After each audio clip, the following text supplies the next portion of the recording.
Let's talk about everything you need to know if you are hooking onto a trailer, especially if this is your first time. Absolutely watch this video. Maybe it's not, but either way, watch this video. We're gonna talk about a lot of important tips that you need to know when you're hooking onto a trailer. So right here, we are hooked onto a big old dump trailer. So whether you have something like this or something like that small utility trailer, you're gonna be very glad that you watched this video. So let's first talk about that trailer side. What size ball do you need? Okay, this is a 2-inch ball. Usually it will say somewhere on this coupler what you are actually hooking onto. So make sure you got the right size ball. That can be a very dangerous situation if you got a 2-inch ball and a 2 5/16 hookup on this side. Next thing I think you should be looking for is this prong. Is it a 4-prong? If it looks like this, that means it does not have trailer brakes. If you don't see this, you're probably seeing a round plug. That will mean that you've got additional wires in here that control trailer brakes and some other things, okay? So this hookup right here, you may have an adapter on your truck. It might hook into here. You may need a circular prong to actually get this hooked up properly. So let's jump over to what I'm hooked on to over here on this dump trailer to show you what else you might see. Okay, so I've backed up. I have missed the mark right now. Luckily, I have what lots of trucks have nowadays. I've got this backup camera. So I'm gonna get to the point where it's right here. You can land perfectly in the socket under the ball, or you can land right on the edge and it can drop on it. So let's go ahead and back up.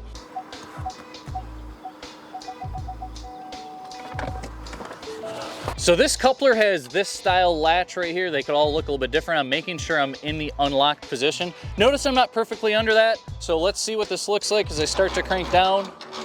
You do not need to be perfectly. If you have a really light load, I actually like doing this. Look, I'm a little bit off the ground right now. And if this is a really light load, I'll just push it and drop it out. Now I did that sheer strength. I did that with this big dump trailer and tractor on there, and it drops right in place. When I do that, this should latch forward fine. Sometimes you're gonna see it doesn't wanna latch all the way forward and it gets stuck in this position, and you might have to drive forward just a couple feet and then it will drop in here.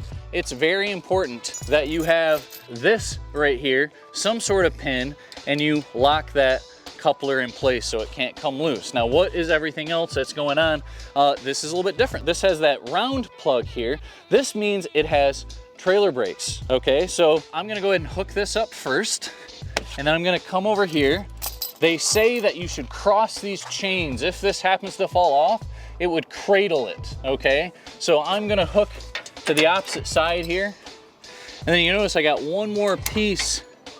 And if you have a trailer with brakes on it, there's gonna be this long wire like this, and this is for the trailer brake setup. This one happens to be a very long one. Typically you can hook it somewhere right up in here. This one's so long that I'm gonna loop it back through, and I'm just gonna hook it on to something up here. But typically you can just hook it right up front. Crank this up. This is a very nice setup. If you don't have this, where it's got this drop leg jack, you probably wanna have a big wood block on here. What's nice about this type of setup is I can pull this pin and quickly pull it up right here. So that's an advantage if you can get a jack that's this style. It's gonna save a lot of crank time. Otherwise, carry around a wood block and that's gonna speed up a lot of time there. So I'm gonna get this in a nice position. Okay, now this is stuff I don't see talked about enough at this point.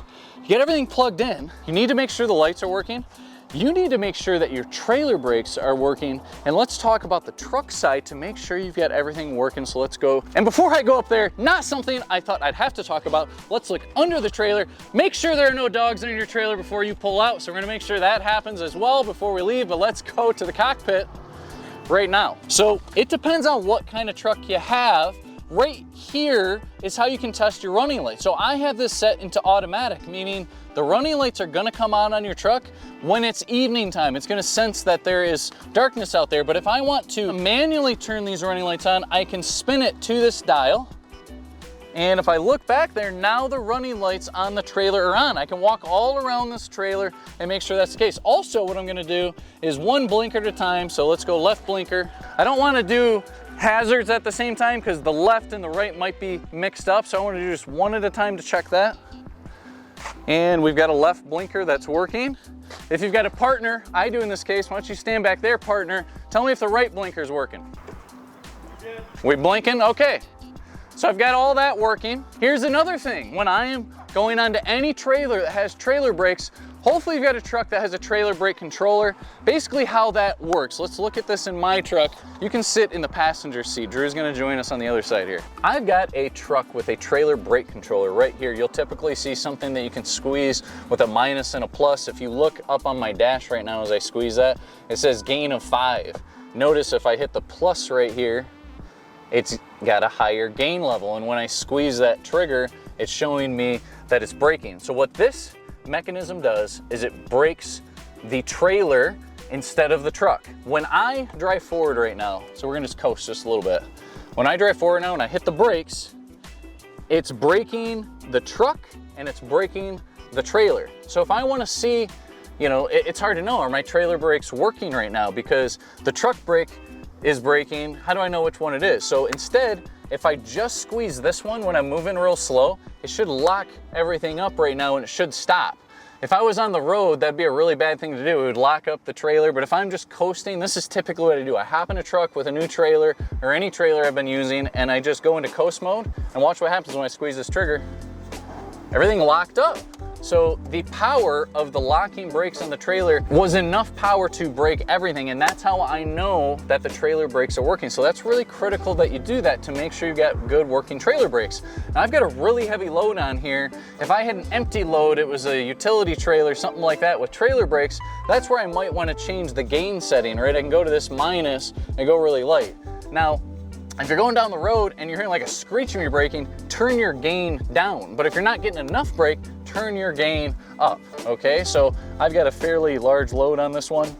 I'm gonna go with a gain of 8. Again, I can check that, and this stops me in place, okay? So that's everything you really wanna do to make sure everything's working on the trailer side. Now we sell brand new trailers here, and I'll say it's, I don't know, 10% of the time, 20% of the time, we've got a brand new trailer without working lights or something of that nature. That's almost never the case. 99% of the time when people think that it's not working, it's a fuse on their truck. 99% of the time on these brand new trailers. I'm not saying that if you got a used trailer, that's necessarily the case, but it's very easy to figure that side out as well. So I'm gonna flip the hood open. Let's say you had an issue with one of the lights, what would you do next? So typically on a truck, if you're a Ford person like I am, you're gonna have a fuse panel somewhere up here in this region. So I look all around and you're gonna see this type of symbol right here, and that's what you're gonna wanna pull. What's nice about a lot of these different fuse panels is on the back, typically what you'll see is a whole breakdown of the schematic. Nowadays, as you get newer trucks,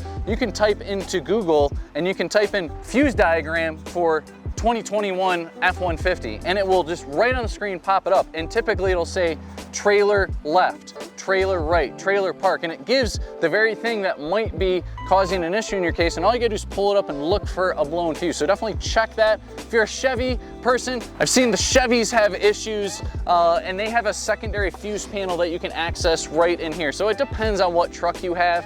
That would be kind of the direction you wanna go if you're having an issue. And I could have probably mentioned before this point, make sure that your trailer is pretty level. You see right here, it's not tipped up one way or another. How do you control that? This happens to have an adjustable coupler that I can move this to different heights. Also, there could be drop hitches, and you wanna make sure that you're riding fairly level on here. Make sure that the foot is up. I'm checking everything before I go. I think it's time to leave. Chris, let's get you this bad boy tractor. Rocky, you wanna come? Come on.